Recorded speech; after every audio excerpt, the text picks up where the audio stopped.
সৎ যুবকের গল্প। একজন যুবক ছিল, যার নাম রাকিব। ছোটবেলা থেকেই তার জীবনে অনেক দুঃখ দুর্দশা ছিল। তার বাবা মা খুবই গরিব ছিলেন এবং তাদের পরিবারে সবসময় অর্থের অভাব ছিল। রাকিবের জীবনের সবচেয়ে বড় স্বপ্ন ছিল বড় হয়ে সমাজে কিছু করার, কিন্তু প্রতিদিনের সংগ্রাম তাকে হতাশ করে দিত।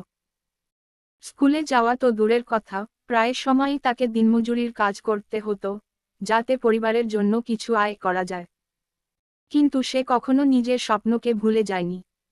প্রতিদিন কাজের শেষে ক্লান্ত দেহ নিয়ে বাড়ি ফিরে সে নিজের পড়াশোনা করত। একসময় গ্রামের এক স্কুল শিক্ষক তার এই অধ্যবসায় লক্ষ্য করলেন। তিনি রাকিবের সাহায্যের জন্য এগিয়ে এলেন। তিনি বিনামূল্যে রাকিবকে পড়ানো শুরু করলেন এবং তার ভবিষ্যতের জন্য তাকে আরও উৎসাহিত করলেন। একদিন এক স্থানীয় প্রতিযোগিতায় অংশগ্রহণ করার সুযোগ পেল রাকিব।